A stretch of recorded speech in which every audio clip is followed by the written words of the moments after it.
Bismillahirrahmanirrahim.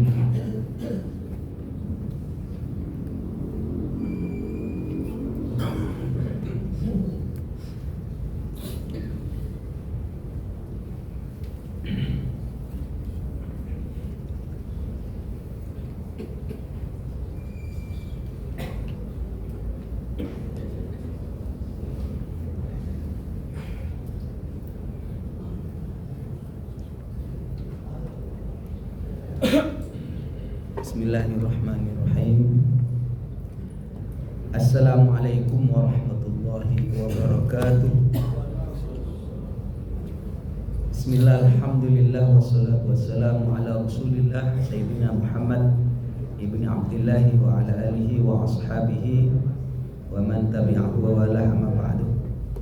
Hadratul muhtaramin, para jemaah salat zuhur yang saya hormati, melanjutkan kegiatan ibadah dan menambah ilmu sejenak.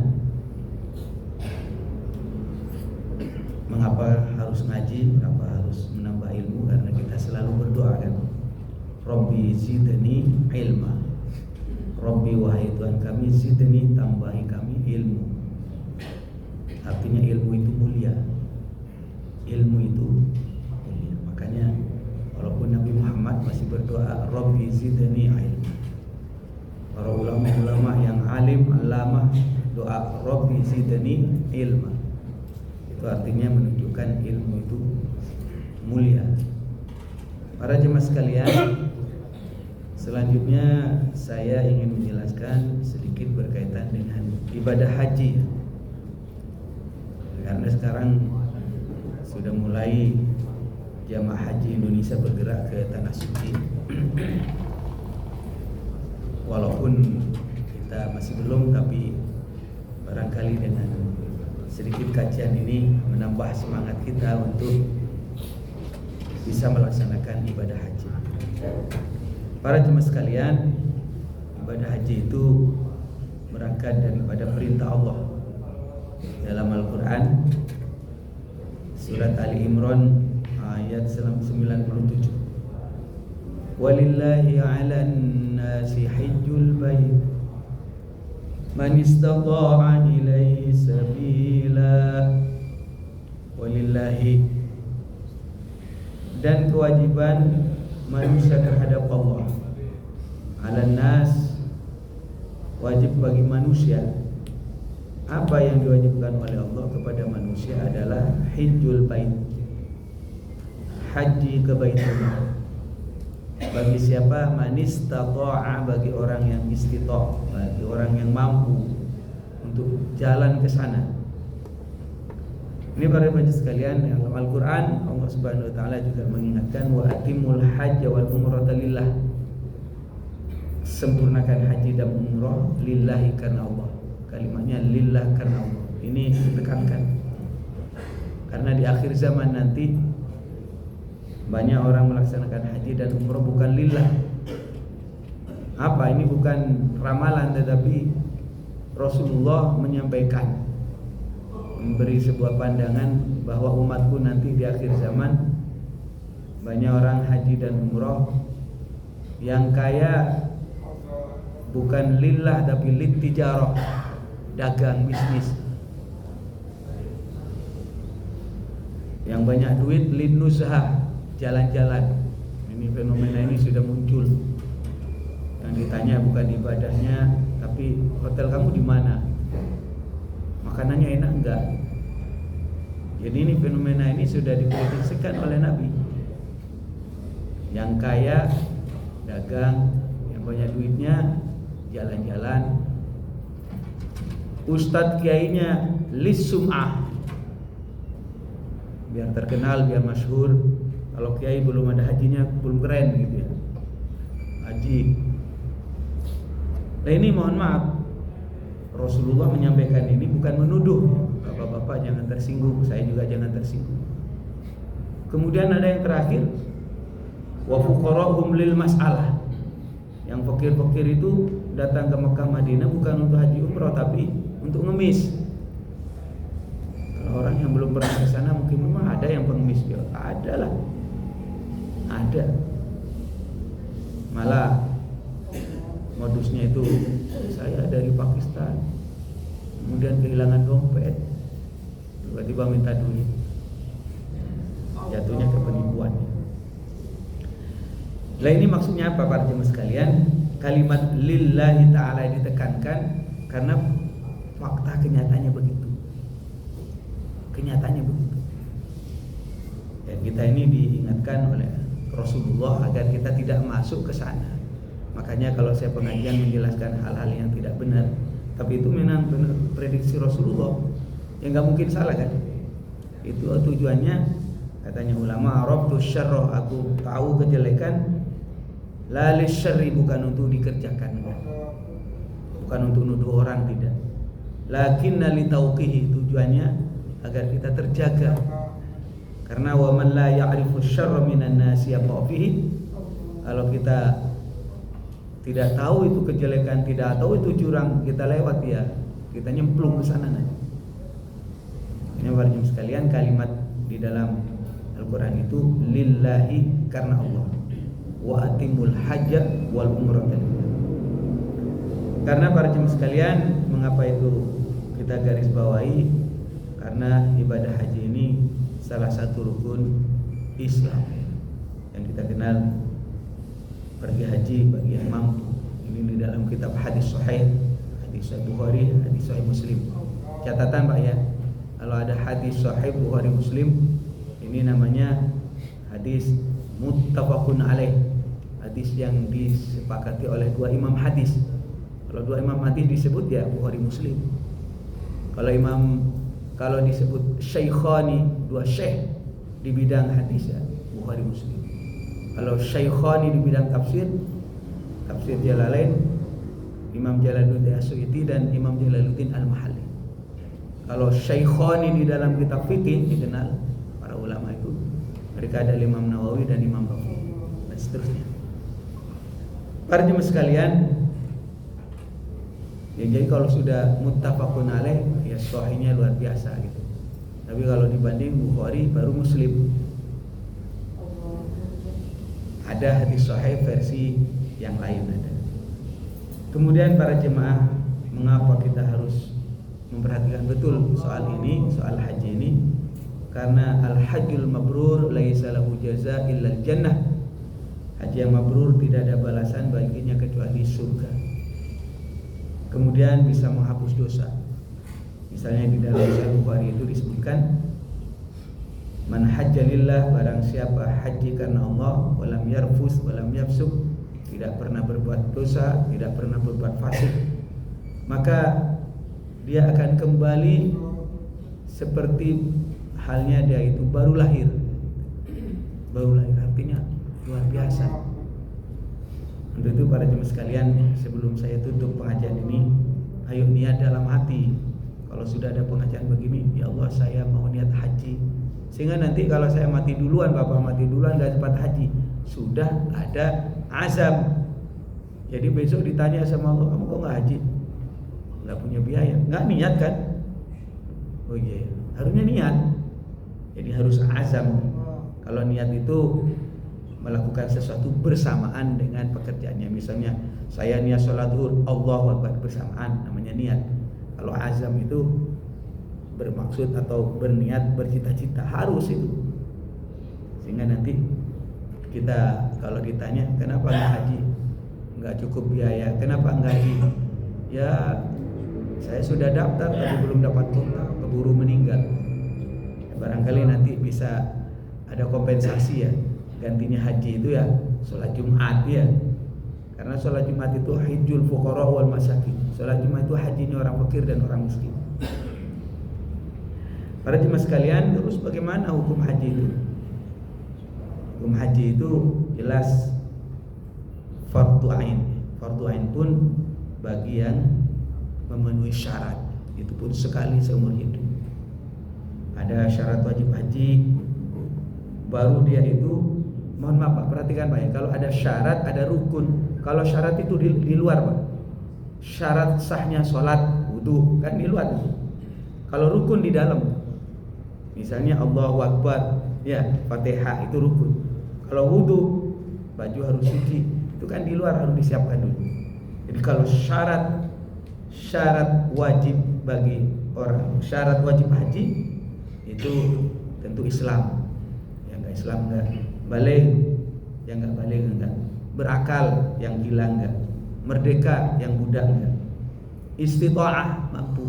Nah, mampu ini kompleks hari ini, bukan hanya sekedar punya duit ya, tapi juga punya visa untuk ke sana. Ya, saran saya visa jangan visa aneh-aneh, nanti jadi masalah di Saudi. Jadi mampu, yang dimaksud istita'ah di dalam kitab-kitab fikih diriwayatkan, misalnya dalam kitab Syafi'i itu adanya bekal, aman di perjalanan. Kalau pemerintah mengatakan aman, ya aman jalan. Kalau pemerintah bilang enggak aman, ya udah jangan jalan. Berarti tidak wajib. Sehat jasmani, kemudian ada kendaraan atau sarana. Kalau rukun haji para jemaah sekalian, jangan membayangkan rumit, sebenarnya sederhana sih. Kalau umroh, Bapak sebelum umroh mungkin kayak apa umroh? Umroh itu sebenarnya kan gampang. Kalau kita dari Madinah menuju Mekah, kita di Bir Ali itu umroh ya. Di Bir Ali niat bismillahirrahmanirrahim, saya melaksanakan umroh. Kalau bahasa Arabnya labbaik Allahumma umratan. Sudah, setelah titik dari situ umroh ini menuju ke Mekah, itu kita sudah masuk ke ihram, asalnya halal menjadi haram. Itu tidak boleh melakukan apapun yang diharamkan. Sampai di Mekah, keliling Ka'bah sa'i, selesai tahlul, itu umroh. Tapi kalau haji, ini hari ini jamaah haji Indonesia pergi ke Mekah, ke Madinah, di sana ngapain? Ya umroh dulu, ya umroh, sampai di sana umroh. Kemudian melaksanakan ibadah haji. Ini yang harus dilengkapi, ihram dengan niat. Kalau jamaah Indonesia dari hotel, ya. Kemudian kalimat hotel nggak bakalan ketemu di kitab, ya harus praktek. Ihram dari hotel, maksudnya pakai baju ihram dari hotel. Kemudian berangkat dari hotel menuju ke Arafah. Biasanya kalau jamaah Indonesia malamnya sudah malam Arafah sudah berangkat, sehingga pagi sudah ada di sana, atau sebelum subuh sudah ada di sana. Biasanya kalau sudah zuhur Allahu Akbar, nah disitulah walaupun cuma sebentar harus wukuf. Jadi kalau sudah niat saya ihram dari hotel tadi, niat saya melaksanakan haji, maka saat itu Bapak pakai baju ihram, Bapak sudah masuk sesuatu yang katakanlah hal awalnya halal menjadi haram. Misalnya tidak boleh menutup kepala, tidak boleh menutup muka bagi perempuan, tidak boleh pakai wangi-wangian, tidak boleh pakai baju yang berjahit dan seterusnya. Wukuf di Arafah itu sebentar, cuma diam aja. Mohon maaf, ekstrim ini. Duduk nggak ngapa-ngapain, cukup. Cuma ya kebangetan ya. Di Arafah itu saat mustajabah, mengapa kita nggak mohon kepada Allah? Itu yang paling pokok. Oleh sekarang itu nggak mudah. Kalau masuk ke sana harus pakai kartu nusuk dan terdaftar para jemaah sekalian. Kalau enggak akhirnya ya mohon maaf sengsara ya. Sengsara. Wukuf di Arafah semacam itu, Pak. Diam saja, diam. Baru nanti menjelang maghrib geser ke Musdalifah ke Mina. Tapi paling pokok wukuf. Baru ada tawaf ifadah. Tawaf ifadah itu tawaf rukun, tawaf sadr, tawaf inti. Jadi setelah di Arafah nanti ke Ka'bah tawaf, kemudian sa'i, kemudian tahallul. Tertib ini kalau dibaca begini kayak repot. Saya anak pesantren ya, awal-awalnya mungkin panjang bab haji, tapi setelah dipraktekkan ya simpel saja. Ya intinya kalau kita melaksanakan haji di Arafah, sekalian. Para jemaah, kenapa saya jelaskan ini? Saya, Bapak dan saudara sekalian berharap mudah-mudahan Allah mudahkan bisa melaksanakan ibadah haji dan kita semangat ya Pak. Ada mungkin hari ini saya cuma belajar, kemudian ada orang yang berangkat tahun kemarin, saya masih ingat, ada yang berangkat dari sini ya, diberangkatkan secara seremonial dari kantor. Saya waktu itu hadir, Ustaz, hadir. Hanya doa saya, amin ya Allah, amin. Saya amin saja. Lah, yakin. Ya, amin. Mohon maaf, habis bin nikmat. Nah, tiba-tiba saya ditelepon 2-3 hari yang lalu dari mana? Dari Kementerian Haji.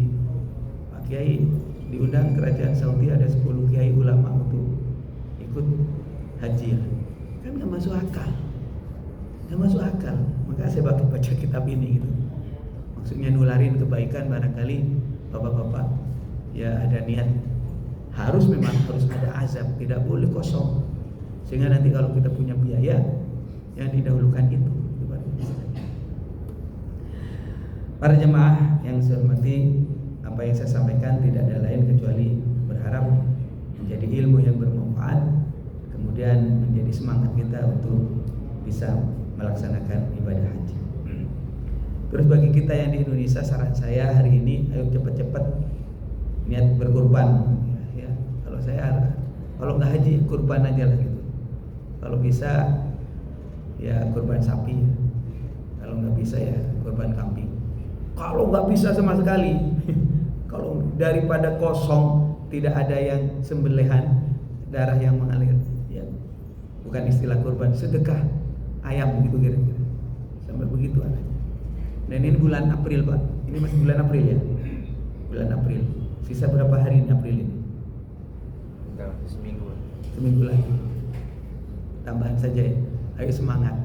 Hari ini mudah-mudahan saya doakan tambahan banyak uangnya gitu.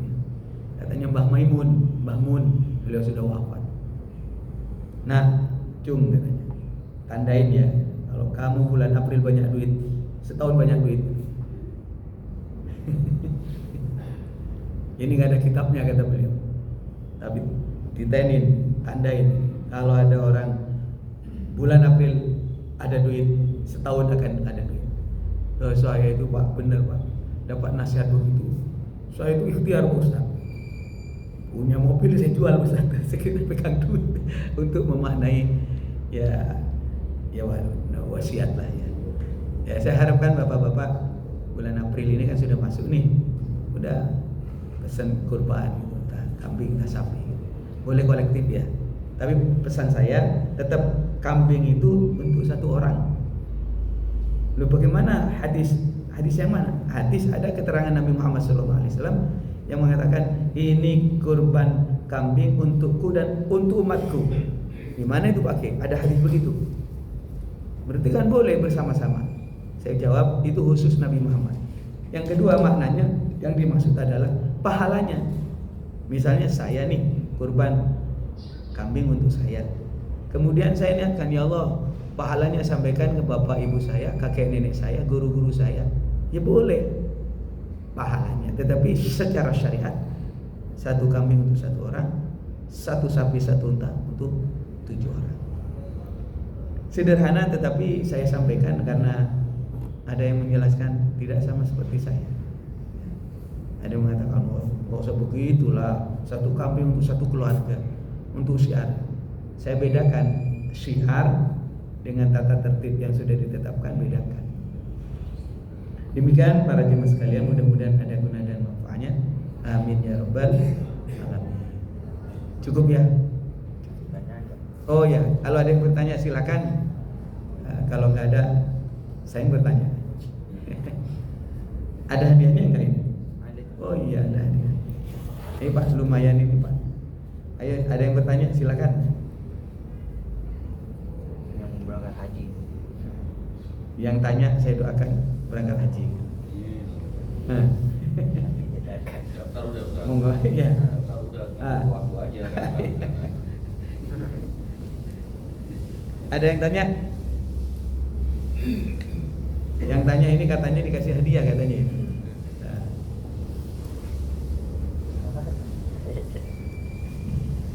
Cukup ya. Nanti hadiahnya dikasih setelah ini. Bapak-bapak dan saudara sekalian, ayo mari kita bersama-sama memohon kepada Allah kebaikan dunia dan akhirat. Apa yang kita lakukan dan mudah menjadi wasilah, menjadi berikan kepada kita rezeki yang banyak barokah. Kemudian Allah berikan kepada kita sehat, walafiat, jauh dari penyakit. Ya Allah, berikan jalan keluar dari kesulitan yang kami hadapi. Anak kita jadi anak yang soleh dan solehah. Allah ampuni dosa kita semua. Allah kabulkan hajat kami. Al-Fatihah. Bismillahirrahmanirrahim. Ar-Rahmanirrahim. Iyyaka na'budu wa iyyaka nasta'in. Shiratal ladzina an'amta 'alaihim. Makasih, mohon maaf. Assalamualaikum warahmatullahi wabarakatuh.